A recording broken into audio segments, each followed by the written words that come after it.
హాయర్స్ welcome to our channel. ప్రస్తుతం మనతో పాటు సీనియర్ పొలిటీషియన్ అండ్ మాజీ హోంమంత్రి మైసూర్ రెడ్డి గారు ఉన్నారు. వారితో ఒకసారి మాట్లాడదాం. సార్ నమస్కారం సార్. సార్ తిరుపతి లడ్డు వ్యవహారం అనేది దేశవ్యాప్తంగా కూడా సంచలనం సృష్టించింది సార్. చాలా మంది ఇప్పుడు చర్చలకు దారితీశారు. మొత్తం దేశవ్యాప్తంగా కూడా చర్చించుకుంటున్నారు. తిరుపతి లడ్డు కల్తీ వ్యవహారం అనేది దేశవ్యాప్తంగా కూడా కుదిపేసింది సార్. అందరూ కూడా ఇప్పుడు చర్చలకు దారితీశారు, మాట్లాడుకుంటున్నారు. సో అంటే తిరుపతి లడ్డు కల్తీ అవ్వడం ఏంటి, జగన్మోహన్ రెడ్డి గారు ప్రభుత్వంలో అసలు ఈ విధంగా ఎందుకు చేశారని కూడా అంటున్నారు సార్. మీ ఒపీనియన్ సార్ మొత్తం ఈ వ్యవహారం పైన? ఇప్పుడు కల్తీ అనేది చిన్న విషయం కాదు, క్షమించడానికి నేరమే. ఎందుకంటే అది దేవస్థానము, హిందువులకు ప్రముఖమైన దేవుడు, చాలా మందికి ఇంటి దేవుడు కూడా. హిందువులు ఎంతో పవిత్రంగా తిరుపతిలో దర్శనం చేసుకునే దానికి కానీ ఇంకొక దానికి కానీ వెళ్తుంటారు. అక్కడ కూడా ఆలయంలో కూడా ఏదైనా పొరపాటు జరిగితే తమ కుటుంబంలోనో ఇంట్లోనో ఏదో ఒక నష్టం జరుగుతుందని భయం కూడా ఉంది. అందువల్ల తిరుపతి దేవస్థానంలో పనిచేసే వాళ్ళు కూడా కొంచెం భక్తి శ్రద్ధలతోనే పనిచేస్తారు. తప్పులు చేయాలంటే కొంచెం జంకుతారు. ఎందుకంటే నేను పియూసీ చదివినప్పుడు అక్కడ చదువుకున్నాను. అక్కడ ఉండే మనోభావాలు కూడా నాకు తెలుసు. అటువంటి పవిత్రమైన స్థలంలో ఇది అపవిత్రమైన జరగటం అంటే అది క్షమించడాన్ని తప్పే అవుతుంది. వాళ్ళని ఎవరైతే తప్పు చేశారో వాళ్ళని శిక్షించాల్సిందే, విచారణ జరిపించాల్సిందే, దోషులను శిక్షించాల్సిందే. ఎందుకు అని అంటే టీటీడీ వచ్చేసరికి గత ప్రభుత్వ హయాంలో టీటీడీకి దాదాపు 4 సంవత్సరాలు సుబ్బారెడ్డి గారు ఉన్నారు చైర్మన్గా. 2 సంవత్సరాలేమో కరుణాకర్ రెడ్డి గారు ఉన్నారు.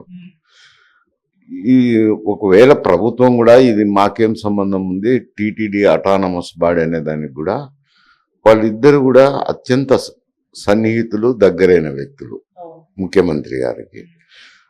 ముఖ్యమంత్రి ఇది ఏదో వాళ్ళ అటానమస్ గాడి అక్కడ ఏదో జరిగింది, మాకేమిటి సంబంధం అనే దానికి లేదు, దగ్గర ఉన్నారు కాబట్టి. అందువల్ల ఇటువంటిది జరగకూడదు. జరిగిందంటే పొరపాటే. ఎందుకంటే టెండర్ విధానంలో పిలిచినప్పుడు వాళ్ళైనా చూసుకొని ఉండాల. చైర్మన్లు అయినా కానీ ఏమిటిది ఇంత చీప్గా ఎవరు నెయ్యి సప్లై చేస్తారు, ఎందుకంటే బయట మార్కెట్లో కూడా ఉంటాయి రేట్లు, దాని ప్రకారమే చేస్తారు. కానీ మరీ 600-700 ఉన్న నెయ్యిని 300-320 చేయడం అంటే ఏదో ఒక విధమైన కల్తీ చేయాల్సిందే. అది చైర్మన్ అయినా చూసుకొని ఉండాల్సింది. టీటీడీ పాలక మండలిని కూడా నియమించేది కూడా ప్రభుత్వమే నియమిస్తుంది కాబట్టి పాలక మండలిలో ఉండే వాళ్ళు కూడా అందరూ వైఎస్ఆర్సీపీకి సంబంధించిన వాళ్ళు ఈ విషయం చూసుకోండాల్సింది. చూసుకోకుండా ఎటువంటి పొరపాటు జరుగుతుంటే నిమ్మకు నీరెత్తడం అంటే క్షమించడానికి నేరమే. దాని మీద విచారణ జరిపించాల్సింది, చర్యలు తీసుకోవాల్సిందే. దీని మీద జగన్మోహన్ రెడ్డి గారు రియాక్ట్ అయ్యి ఒక ప్రెస్ మీట్ పెట్టారు. అంటే ఆయన నేను ప్రధాని మోదీ గారికి ఓ లేఖ రాస్తున్నాను, సుప్రీంకోర్టు కూడా వెళ్తాను, అసలు చంద్రబాబు నాయుడు గారు దేవుని పైన కూడా ఎటువంటి రాజకీయాలు చేయడం అనేది అది అసలు కరెక్ట్ కాదు, తిరుపతి లడ్డు వ్యవహారం పైన అసలు ఎటువంటి తప్పు చేయలేదు మేము అన్నట్టుగా ఆయన మాట్లాడుతున్నారు. ఇప్పుడు కూడా ఆయన లేఖ రాశారు, మరి సుప్రీంకోర్టు కూడా వెళ్తామన్నారు. వైవి సుబ్బారెడ్డి గారు కూడా సుప్రీంకోర్టుకి వెళ్తున్నారు సార్. మరి వీళ్ళ వైపు నుంచి ఈ విధంగా ఫైట్ చేయడం అనేది ఏ విధంగా చూడొచ్చు అంటే అది తప్పు జరిగింటే క్షమించడానికి నేరమే అంటున్నాను కదా. మరి మా దగ్గర తప్పు జరగలేదు అని నేను అంటున్నారు. దానికి తగు ఆధారాలు చూపించాల్సింది ఉంటుంది. ఊరికి మాట్లాడితే సరిపోదు కదా. అవతల మాట్లాడిన వ్యక్తి కూడా ఒక రాష్ట్రానికి ముఖ్యమంత్రిగా ఉన్న వ్యక్తి. తర్వాత ఈ శాంపుల్స్ టెస్ట్కు పంపించిన తర్వాత ఆ కొన్ని కంపెనీని సప్లై చేసిన నూనె కల్తీ నూనెగా ఉందేనా ఈవో కూడా స్టేట్మెంట్ ఇచ్చారు కదా. ఇంకా మరి అది విచారణలో నిగ్గుదేరాల్సిందే. విచారణలో నిగ్గుదేరి తప్పైతే తప్పకుండా వీళ్ళను శిక్షించాల్సిందే. చంద్రబాబు నాయుడు గారు కూడా అంటే ఇది కంప్లీట్ గా ప్రూవ్ చేసి దీని ఆధారాలు చూపించి అప్పుడు ఇది చెప్పుంటే బాగుండు అని కూడా కొంతమంది వాళ్ళ అభిప్రాయాలని వ్యక్తం చేస్తున్నట్టు తొందరగా చెప్పేశారు. అలా కాకుండా దీని కంప్లీట్ ప్రూఫ్స్ తీసుకొచ్చి లేదు తిరుపతి లడ్డు వీళ్ళ హయాంలో మొత్తం కల్తీకి గురైంది అని చెప్పుంటే బాగుండు అనుకుంటున్నారు సార్, మీరేం చెప్తారు దాని గురించి? ఇప్పుడు ఆ కంపెనీలన్నీ పాతవే. ఎవరైతే సప్లై చేస్తున్నారో గోవుని ఏని సప్లై చేస్తున్నారో అవి గతంలో వైఎస్ఆర్సిపి ప్రభుత్వం ఉన్నప్పుడు కాంట్రాక్ట్ ఇచ్చిన కంపెనీలే. ఆ కంపెనీల నూనె ఒక ఇన్ఫీరియర్ క్వాలిటీ ఉందని చెప్పి అనుమానం వచ్చి టెస్టులు చేయించినారు. టెస్టులు చేయించినాక టెస్టుల్లో ఎస్ ఫ్యాక్టర్ అనేది వచ్చింది, కల్తీ జరిగింది అనేది వచ్చింది కాబట్టి ఆ కంపెనీలు గతంలో అపాయింట్ అయినట్టే కాబట్టి వీళ్ళకి అంతో ఇంతో అంటుకుంటుంది కదా తప్పకుండా. వీళ్ళు కొత్త ప్రభుత్వం వచ్చినాక బోర్డు వేసిన తర్వాత ఈ టెండర్లు ఇవి పిలిచి కొత్త కాంట్రాక్టర్లు వచ్చి కొత్త కాంట్రాక్టర్లతో జరిగితే అది ఇప్పుడు ప్రస్తుత ప్రభుత్వానికి అంటకొస్తుంది. ఇది గత కాంట్రాక్టర్లే, గత ప్రభుత్వం నియమించిన కాంట్రాక్టర్లే నెయ్యి సప్లై చేస్తున్నారు కాబట్టి అది ఆ ప్రభుత్వం మీదకే పోతుంది. ఆ ప్రభుత్వంలో ఉన్నది చైర్మన్ ఆయనకు అత్యంత ఆప్తులే. అందువల్ల అది ముఖ్యమంత్రి గారికి కానీ ముఖ్యమంత్రి గారి సన్నిహితుడైన చైర్మన్కి కానీ అంటకొస్తుంది. సో దీనిపైన ఇంకొంతమంది కొన్ని భిన్న రకాల అభిప్రాయాలు వ్యక్తం చేస్తున్నారు. అంటే మతాలను రెచ్చగొట్టడానికి ఇటువంటి కామెంట్స్ చేశారు చంద్రబాబు నాయుడు గారు, జగన్మోహన్ రెడ్డి గారు ఇలాంటి వ్యక్తి, అతను ఒక క్రిస్టియన్, అందుకే హిందూ దేవాలయాల పట్ల ప్రసాదాల పట్ల ఈ విధంగా బిహేవ్ చేస్తారని ప్రూవ్ చేయడానికి చేస్తున్నారని కూడా అదొక రకమైన చర్చ కూడా జరుగుతుంది. దానిపైన మీ ఒపీనియన్? ఇప్పుడు ఎవరు కాదన్నా అవునన్నా ఆయన క్రిస్టియన్ మతం అయితే తీసుకున్నాడు, ప్రాక్టీసింగ్ క్రిస్టియనే కదా, కాదని లేని సత్యము. అయితే అతను ముఖ్యమంత్రి అనుకోండి, దానికి అంటగట్టలేం, కానీ తప్పు జరిగింటే క్షమించడానికి నేను తప్పే కదా అది. ఎందుకంటే హిందువులకు ప్రముఖమైన దేవుడు, ఇప్పుడు ప్రతి ఒక్కరూ కొలిసే దేవుడు. అటువంటి దేవుని దేవస్థానంలో జరగడము అని అంటే అది కొంచెం నేరం కిందికే వస్తుంది. అది జరిగింది గత ప్రభుత్వంలో అపాయింట్ చేసిన పాలక మండలి చేసిన వాళ్ళు. ఆ పాలక మండలిని నియమించింది ఈయనే కదా, తప్పించుకునే దానికి ఎట్టయితుంది? ఊరికే ఏదో మాట్లాడచ్చు, ఇవన్నీ చెప్పచ్చు, కానీ అంత ఏమి సంబంధం లేనట్టు మాట్లాడేదానికి అవకాశమే లేదు అంటాను. అయితే కాకపోతే విచారణ జరిగే ఎన్ని ప్రూవ్ చేయాల్సింది.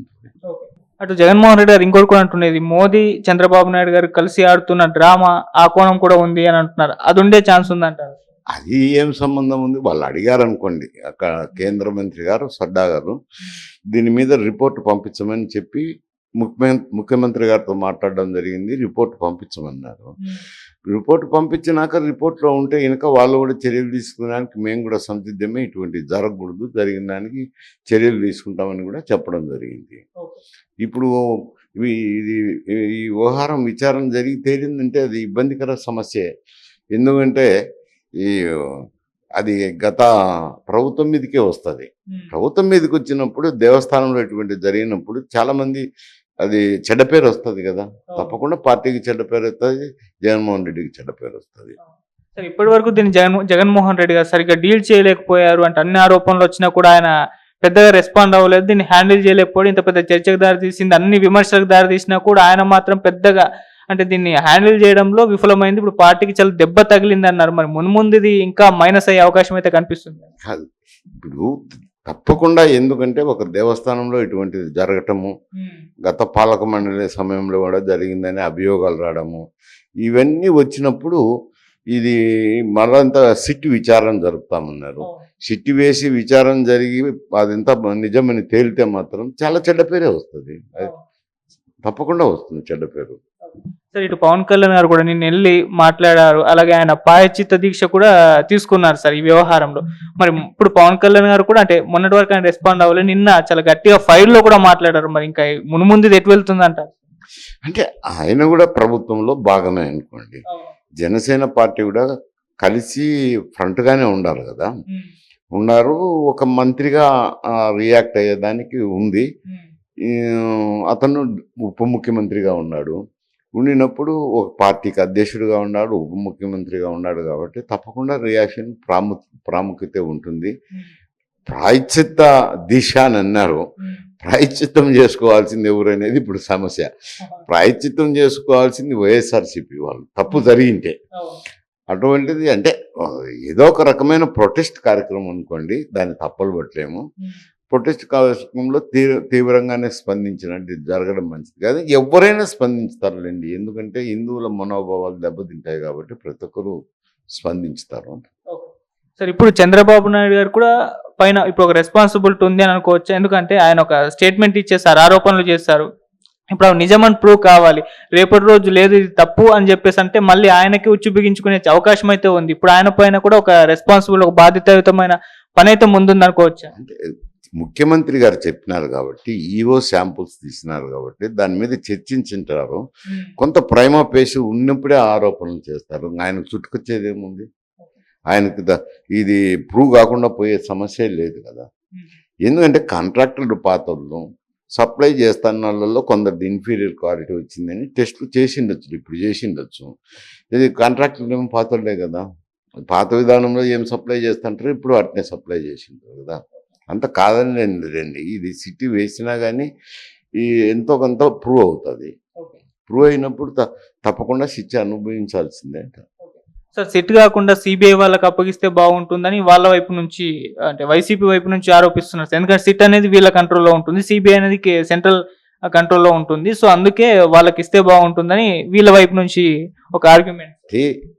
ప్రజలు ఎన్నుకున్న ప్రభుత్వాన్ని ఒకటే మాట అంత ఆరోపణ చేయలేరు కదా, పరిపాలన చేయాలి కదా. సిట్ అంటే ఆఫీసులను ఇస్తారు, విచారణ చేస్తారు, సాక్షులను ఇవన్నీ జరుగుతాయి కదా. జరిగి ఒక ప్రైమా పేస్ వచ్చినప్పుడు ఒకవేళ మీకు అంత డౌట్ ఉన్నప్పుడు మీ సిబిఐకి అడగచ్చు కదా.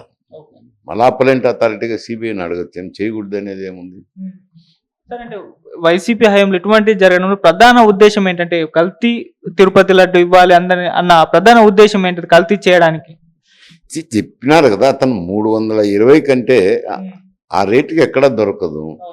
అటువంటిది 320కే కోట్ చేసినారని అంటే దాన్ని ఆ టెండర్ విధానంలోనే తప్పు ఉంది. టెండర్ పిలిచినప్పుడు ఆ పాలక మండలి కానీ ప్రభుత్వ గాడి రెండు కూడా జాగ్రత్తగా ఇది హిందువుల సెంటిమెంటు జాగ్రత్తగా ఉండాలని ఆలోచన చేసి నిర్ణయం తీసుకొని ఉండాల్సింది.